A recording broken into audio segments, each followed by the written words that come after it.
இன்றைய சைவானுஷ்டான சிந்தனை,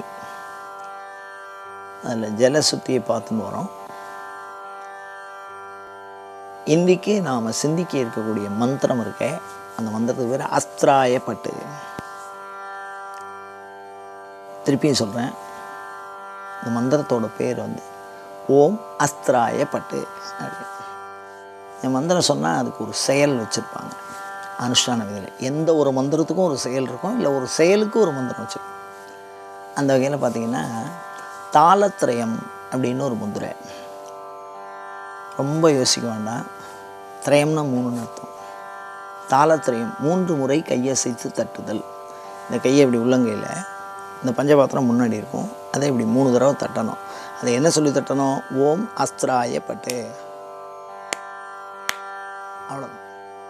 இதுதான் இந்த முத்திரைக்கு பேர். தாளத்ரயம்னு பேர். அதை ஓம் அஸ்திராயப்பட்டு அப்படின்னு சொல்லி தட்டணும். இதுதான் இன்றைய சைவானுஷ்டான விதியிலே நாம் பார்த்துருக்கக்கூடிய மந்திரம். இப்போ வெறும் இந்த கையை இப்படி தட்டுறதுனால ஏதாவது பிரயோஜனம் வந்துடுமா? ஓம் அஸ்திராயப்பட்டு அப்படின்னு சொல்லி தட்டுறதுனால இதுக்கு பின்னாடி என்ன வச்சுருக்காங்க அப்படின்னு யோசித்தோம்னா, ஒன்றுத்துக்கும் ஒரு காரணம் இருக்குது. 3 தடவை தட்ட சொல்கிறாங்க. என்ன அப்படின்னா, ஒரு உதாரணத்தை சொன்னால் நீங்கள் புரிஞ்சுக்கலாம். நம்ம ஒரு நல்லதை செய்ய முயற்சி பண்ணுறோம். ஒரு அன்னதானம் பண்ணுறோம்னு வச்சுக்கோங்க. இது அவாந்தர பிரயோஜனம்னு பேர். அவாந்தரம்னா இடையில வரக்கூடிய பயன். அதை பற்றி நான் உங்களுக்கு ஒரு புரிய வைக்கிறதுக்காக இந்த மாதிரி ஒரு உக்தியை கையாளுறேன். இந்த தாளத்திரயம்னா என்னன்னு புரிய வைக்கிறதுக்காக. அன்னதானம் பண்ணுறது ரொம்ப நல்லது தானே சார்? எல்லாருக்கும் ஒரு போருன்னு சொல்லக்கூடிய ஒரு அற்புதமான வஸ்து, பாவத்தை போக்கக்கூடியது, ஆரோக்கியத்தை தரக்கூடியது, நல்லது தான். அதில் எந்த விதமான தவறும் இல்லை. இருந்தாலும் அந்த அன்னதானத்துலேயும் சில பிரச்சனை வரும். என்ன அப்படின்னா, ஒன்று தீந்து போயிடும். அன்னதானம் போட்டுட்டே இருப்போம், நிறைய பேர் வருவா, ஒரு போதிய அளவுக்கு தானே இருக்கும். அதுக்கப்புறம் அந்த பொருள், அந்த உணவு தீந்து போயிடும். இது ஒரு பிரச்சனை. அதே மாதிரி பார்த்திங்கன்னா, சில நேரங்களில் மீந்து போயிடும். ஒரு 100 பேருக்கு சாப்பாடு போடணும் அப்படின்னா சாப்பிட்றவா ஒரு 50 பேர் தான் வந்திருப்பா. அந்த சாப்பாடு மீந்து போயிடும். இது ஒரு பக்கம். ஒன்று தீர்தல், ஒன்று மிகுதல். இது ரெண்டுத்துக்கும் நடுப்புற ஒரு பிரச்சனை என்ன அப்படின்னா, குறையும். இப்போ என்ன அப்படின்னா, முதல் பந்திக்கு சாப்பாடெலாம் இருக்கும், கடைசி பந்திக்கு அந்த பக்கத்தில் வைக்கிற அளவில் அந்த கறி வகையெல்லாம் கொஞ்சம் நன்னா இருக்கும்பா, அதை அப்படியே பயன்படுத்துவோம். அப்படி போட்டு இந்த கடைசி பந்திக்காரனுக்கு பார்த்திங்கன்னா ரசம் இருக்கும், குழம்பு இருக்கும். அந்த பக்கத்தில் தொட்டுன்னு சாப்பிட்ற அந்த சாகங்கள்லாம் கொஞ்சம் குறைஞ்சிடும். அப்போ குறையும், முன்ன மாதிரி பண்ண முடியாது. இப்போ ஒரு நல்லது தானே பண்ணுறோம். அப்படி நல்லதுலேயும் இந்த மாதிரி ஒரு சில பிரச்சனை வருது பாருங்க. அந்த மாதிரி சிவபூஜை பண்ண போகிறோம், சைவானுஷ்டானம் பண்ண போகிறோம். அப்படி சைவானுஷ்டானம் பண்ணுறதுக்கு ஒரு நல்லது பண்ணுறதுல எப்படி ஒரு அன்னதானத்தில் எப்படி பிரச்சனை இருக்கோ, அதே மாதிரி இந்த சைவானுஷ்டானத்துக்கு பிரச்சனை வரும். அப்படி பிரச்சனை வரக்கூடாது. ஏன்னா சுவாமியே சொன்னது ஆகமம். அந்த ஆகமத்தில் உள்ளது சைவானுஷ்டானம். சுருக்கமாக சொல்கிறார். அப்படிங்கும்போது அப்போ ஒரு நல்லதை செய்யறது அப்படின்னா, பூஜைக்கு நல்லது எது? சிவனோட சம்பந்தம் வச்சுட்டா சைவம்னு பேர். சிவத்தோட எதுக்கு சம்பந்தம் வச்சுக்கணும்? எப்போவுமே சௌக்கியமாக இருக்கலாம். எப்போவுமே சௌக்கியமாக இருக்கிறதுக்கு என்ன பண்ணணும்? சைவானுஷ்டானம் பண்ணணும். அப்போ சைவானுஷ்டானம் பண்ணுறதுக்கு என்னென்ன பிரச்சனை வரும் அப்படின்னா, என்னென்னா, முதல்ல அதை பண்ணணுங்கிற எண்ணம் வராது. 2வது, அது பண்ணுறது எப்படின்னு தெரியாது. 3வது, அதை செய்யறதுக்கு சில கால அவகாசம் சூழல் இருக்காது. வேலைக்கு போவோம், மற்ற வேலை இருக்கும், அந்த மாதிரி ஏதாவது ஆகும். இந்த 3 தொந்தரவும் வரக்கூடாது. திரிவித விக்ன விநாசனார்த்தம். 3 விதமான விக்னம் இருக்குது. ஒன்றும் செய்ய தெரியாது, செயல்பாட்டில் பிரச்சனை. ஒன்று அதை செய்ய முடியாது, செயல் திறனில் பிரச்சனை. அதே மாதிரி 3 அதை தொடர்ந்து செய்கிறது. சைவானுஷ்டானங்கிறது யாவ ஜீவித பரிந்த உடம்புல மூச்சு இருக்கிற வரைக்கும் பண்ணுங்கிறான்.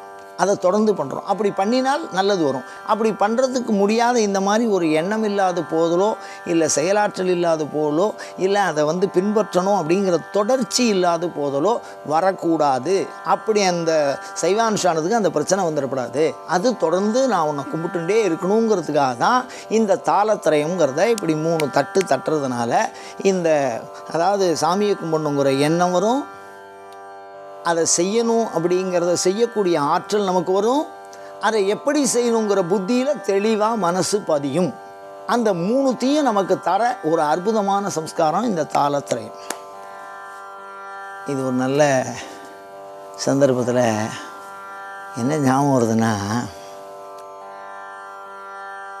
பார்வதி சபையில் உட்காந்துருக்காளாம். அது ஒரு பெரிய சபை. அந்த சபையில் ஆடல் மகளிர்கள் இருக்காங்க, பாடுறவங்க இருக்காங்க, மகிழ்விக்கிறவங்க எல்லோரும் இருக்காங்க. அந்த மாதிரி ஒரு மகிழ்ச்சியான சந்தர்ப்பம். அந்த சந்தர்ப்பத்தில் கலைக்கு அதிதேவதை யார் அப்படின்னா சரஸ்வதி தான். சரஸ்வதிக்கு தெரியாத கலையே இல்லை, சமஸ்த கலையும் அவளுக்கு தான். அவள் அற்புதமாக வீணை வாசிக்கிறாள். கலையே வடிவமான ஒரு தெய்வம் தன் கையால் வீணை பிரமாதமாக வாசின்ருக்கு. பார்வதி கேட்டுருக்கா. இது என்ன மாதிரி ஒரு பழைய காலத்தில் செவி வழி செய்தி என்ன அழகாக உற்பத்தி பண்ணியிருக்காங்க பாருங்கள். கை தட்டுறதுக்குள்ளே இவ்வளோ ரகசியமா அப்படின்னு கேட்க வேண்டியதாக இருக்குது. என்னென்னா அம்பாள் சொன்னாலாம், அருமையாக வாசின்னு இருக்கும்போது ரொம்ப நான் சபாஷ்னு சொல்கிறோம் இல்லையா, அப்படி சபாஷ் அப்படின்னு இப்படி கையை அப்படி தட்டினோம்.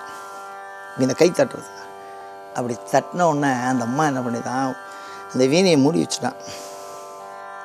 என்ன அப்படின்னு விஷயம் என்னென்னா, என்னுடைய வீணையை விட உன்னுடைய வாக்கு சபாஷ்னு சொல்கிறீங்களோ அந்த குரல் நன்னா இருக்குது, நீ கை தட்டுனியோ இந்த கை எப்படி தட்டுறமோ இல்லையோ அந்த கை தட்டுறது அதை விட நளினமாக என்னுடைய முத்திரை, இந்த யுத்த முத்திரையை விட அது ரொம்ப அழகாக இருக்குது அப்படின்னு சொல்லுவாள்.